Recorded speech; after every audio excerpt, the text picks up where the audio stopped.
दोस्तों, आज से 5 साल पहले एक ऐसी खबर आई कि जिसने पूरे मुल्क में हंगामा मचा दिया। टीवी चैनल्स को सनसनी फैलाने के लिए मसाला मिल गया और रिपोर्टर्स को हुक्म दिया गया कि किसी एक मुजरिम को ढूंढो।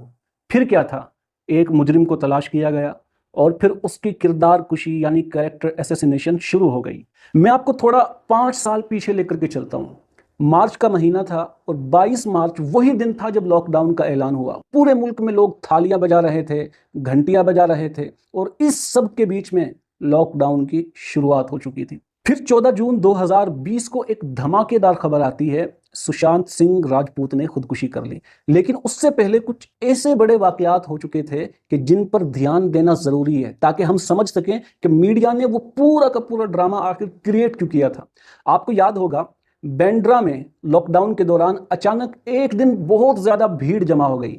हालात ऐसे बन गए कि पुलिस को लाठीचार्ज करना पड़ा, लोगों को भगाना पड़ा। लेकिन सवाल यह था कि आखिर ये भीड़ वहां पर इकट्ठी क्यों हुई। उसकी वजह थी एक अफवाह। खबर उड़ती है कि बांद्रा टर्मिनल से ट्रेनें चलने वाली हैं।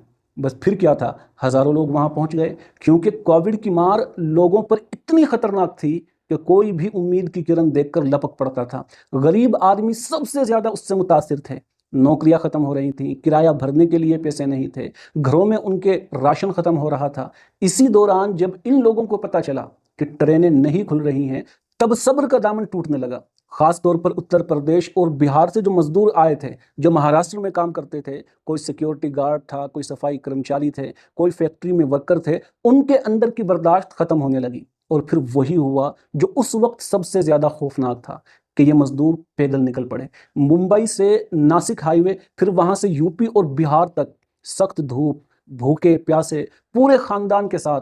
ये एक इंसानी बहरान था। और ये सवाल उस वक्त उठने लगा था मुल्क में कि हालात आखिर इतने बिगड़ कैसे गए। और भारतीय जनता पार्टी के ऊपर इसको लेकर बहुत ही ज्यादा क्रिटिसिज्म हो रहा था। ये सब भी हो रहा था एक ही वक्त में। एक तरफ मजदूर सड़कों पर थे, लोग भूख से मर रहे थे, और दूसरी तरफ लॉकडाउन और हुकूमत के फैसले खबरों में थे। लेकिन ये सब एक खबर के सामने दब गया। सुशांत सिंह की खबर आते ही पूरा मुल्क चौंक जाता है। लेकिन अगर ध्यान दें आप तो आपको पता चलेगा कि मुंबई पुलिस ने शुरू ही में साफ कर दिया था कि यह खुदकुशी का केस है।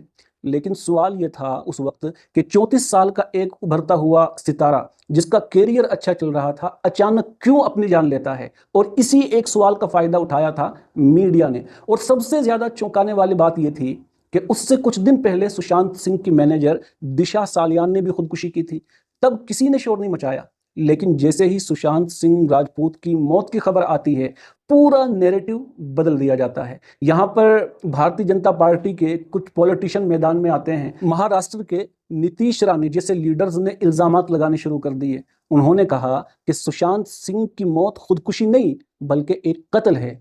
सबसे पहले इस मामले को रिपब्लिक टीवी के अर्नब गोस्वामी ने उठाया। लेकिन तब भी यह मुद्दा इतना बड़ा नहीं बना था। असल खेल तब शुरू हुआ जब रिपब्लिक टीवी ने अपने एक खास रिपोर्टर को दिल्ली से मुंबई भेजा, जिसका नाम था प्रदीप भंडारी।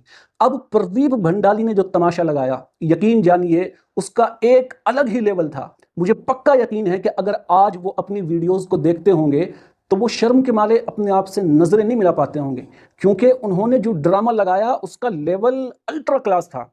वो कभी टैक्सी के ऊपर खड़े होकर रिपोर्टिंग कर रहे हैं, कभी किसी बिल्डिंग के नीचे माइक लेकर के चीख रहे हैं, कभी साइकिल चलाते हुए ब्रेकिंग न्यूज दे रहे हैं। और यही वो लम्हा था जब टीआरपी का गंदा खेल शुरू होता है। अर्नब गोस्वामी इस मामले को और ज्यादा आगे लेकर के चले जाते हैं। आप जरा उस वक्त अर्नब गोस्वामी के वीडियोस देखें, आज भी उसके जो मीम्स हैं, तो आपको अंदाजा हो जाएगा कि एक आदमी अपने मफादात के लिए, टीआरपी के लिए या एक नैरेटिव बिल्ड करने के लिए किस हद तक गिर सकता है। अब जाहिर सी बात है कि इसके बाद चैनल के ऊपर लोगों की भीड़ बढ़ने लगी, रेटिंग आसमान को छूने लगती है। और जैसे ही ये मुद्दा बड़ा बनता है, अचानक एक और किरदार इसमें शामिल हो जाता है, कंगना राणावत। कंगना राणावत ने बॉलीवुड पर खुलकर हमले शुरू कर दिए। बॉलीवुड माफिया, नेपोटिज्म, ड्रग्स, सब कुछ बहस का हिस्सा बनने लगता है। बायकॉट बॉलीवुड का नारा जोर पकड़ने लगता है। अब ये मामला महज एक खुदकुशी का नहीं रहता, बल्कि पूरा मुल्क इस पर दो हिस्सों में बट जाता है और फिर एक के बाद एक दूसरे टीवी चैनल्स भी इस रेस में शामिल हो जाते हैं। हर चैनल अपने अपने रिपोर्टर्स को भेजता है, हर कोई अपनी अलग अलग थ्योरी बेचने लगता है और यूं मीडिया का सर्कस अपने पूरे जोबन पर आ जाता है। यहां एक चीज मैं आपको और बता दूं कि अगर आप उस वक्त के मुंबई के लोकल रिपोर्टर्स को देखें, चाहे वो आज तक हो या दूसरे चैनल्स, तो शुरुआत से ही वो इसी सुसाइड का मामला बता रहे थे। लेकिन फिर एक के बाद एक दिल्ली से बड़े बड़े रिपोर्टर्स और एंकर्स मुंबई पहुंचने लगते हैं, जिससे मीडिया का नैरेटिव बदलना शुरू हो जाता है। और ये नैरेटिव किसके आसपास घूमता है? रिया चक्रवर्ती के। आपने वो तस्वीरें देखी होंगी, रिया चक्रवर्ती पर एक के बाद एक इल्जाम लगने लग जाते हैं। कोई कहता है कि इसने सुशांत सिंह को पूरी तरह से अपने घर वालों से अलग कर दिया था।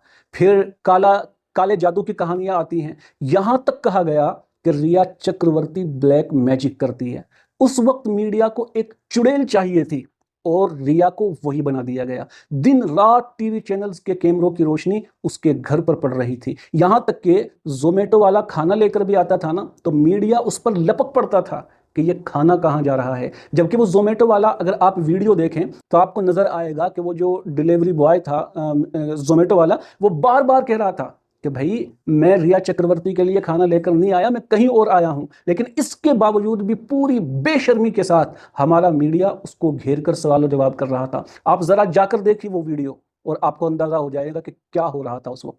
जो लोग देशभक्ति की बात कर रहे थे वो भूल चुके थे कि रिया चक्रवर्ती एक फौजी परिवार से आती है, हत्ता कि उसके बाप तक की किरदार कुशी इन लोगों ने की। यानी जब नोटबंदी हुई तो यही मीडिया वाले लोग कह रहे थे कि हमारी फौज सियाचिन में खड़ी है और तुम लाइन में खड़े नहीं हो सकते, और अब एक फौजी की बेटी को चुड़ैल बनाकर पेश कर रहे थे। और हाँ, ये सब उस वक्त हो रहा था जब मजदूर सड़कों पर भूखे प्यासे चल रहे थे। लेकिन मीडिया का फोकस सिर्फ एक चीज पर था और वो थी रिया चक्रवर्ती। अब 5 साल बाद सबको अचानक याद आ रहा है कि रिया चक्रवर्ती के साथ ज्यादती हुई थी। जी हाँ, वही रिपोर्टर, वही एंकर्स और वही चैनल्स जो दिन रात उसके पीछे पड़े थे, आज बड़े मासूम बनकर कह रहे हैं कि रिया के साथ जो हुआ वो गलत था। लेकिन सवाल यह है कि गलत किया किसने? अगर सब यही कह रहे हैं कि गलत हुआ, तो फिर वो गंद फैलाया किसने? वो झूठी कहानियां किसने घड़ी? वो न्यूज रूम में बैठकर ब्रेकिंग न्यूज के नाम पर जहर किसने उगला? असल में इस पूरे मामले में जो सबसे खौफनाक बात थी ना, वो थी मनगढ़ंत कहानियों का फैक्ट्री प्रोडक्शन। रोज एक नया एजेंडा। आज रिया काला जादू करती है, कल रिया ने सुशांत सिंह को कंट्रोल किया, परसों रिया और ड्रग्स माफिया का लिंक। और ये सब तय कौन कर रहा था? कुछ मीडिया वाले, कुछ सियासतदान, या फिर कुछ ऐसे नामालूम अफसरान जिनके हर बयान को पत्थर की लकीर उस वक्त माना जा रहा था। ये वो वक्त था कि जब कोविड-19 की तबाही पूरे मुल्क में मची हुई थी। मजदूर हजारों किलोमीटर पैदल चल रहे थे, इकोनॉमी तबाह हो रही थी, लेकिन मीडिया के पास बस एक खबर थी, रिया चक्रवर्ती। और फिर कुछ मीडिया चैनल्स ने आदित्य ठाकरे का नाम भी जोड़ दिया। यहां तक कि चाइल्ड गैंग रेप और कैनिबलिज्म यानी इंसान को खाने जैसे इल्जामात भी झूठे तरीके से उछाले गए। आपने सही सुना, इंसान खाने के इल्जामात। यानी हमारी मीडिया इतनी गिर चुकी थी कि कोई भी कुछ भी बोल सकता था और वो ब्रेकिंग न्यूज बन जाती थी। जरा सोचें, क्या ये किसी भी डेमोक्रेसी में मीडिया का मेयार हो सकता है? कोई पड़ोसी आकर कुछ बोल दे तो वो एक्सक्लूसिव ब्रेकिंग बन जाए। कोई नामालूम जराए का हवाला देकर झूठ गढ़े, वो प्राइम टाइम में बहस का मौजू बन जाए। आप इस बेशर्मी की इंतहा देख सकते हैं। आज वही लोग जो उस वक्त रिया चक्रवर्ती को चुड़ैल, ड्रग माफिया और सुशांत सिंह की कातिल कह रहे थे, वही कह रहे हैं कि उसके साथ गलत हुआ। तो फिर सवाल यही है कि इस पूरे ड्रामे का जिम्मेदार कौन था, जिसने पूरे मुल्क को दुनिया भर में एक तमाशा बना दिया? कौन था जिसने आवाम को झूठ बेचा और अब आंखें चुरा रहा है? दोस्तों, ये सब कुछ टीआरपी के लिए किया गया था, या कह लीजिए उस वक्त कुछ चीजों को छुपाना चाह रहे थे, तो उसके लिए ये पूरा का पूरा तमाशा क्रिएट किया गया था। ज्यादा व्यूज, ज्यादा इश्तिहारात, ज्यादा इश्तिहारात, ज्यादा पैसा। ये न्यूज नहीं थी, ये रियलिटी शो बन चुका था। और अफसोस की बात यह है कि हम सब उस रियलिटी शो के हिस्सेदार बन गए। वो सिर्फ उन चैनल्स का कसूर नहीं था, ये सिर्फ उन एंकर्स का कसूर नहीं था, यह हम सब का कसूर था, क्योंकि हमने वो झूठ देखा, हमने उनके प्रोपेगेंडे के ऊपर यकीन किया, हमने सच जाने बगैर फैसला सुनाया। ये मीडिया खुद नहीं बिकता, ये तब बिकता है जब हम इसका खरीदार बन जाते हैं। अब वक्त आ गया है कि हम सोचें कि हम क्या देख रहे हैं, हम क्या सुन रहे हैं और हम किसकी बात पर यकीन कर रहे हैं, वरना यह सर्कस चलता रहेगा और हर बार कोई ना कोई नई रिया चक्रवर्ती इसका शिकार बनती रहेगी।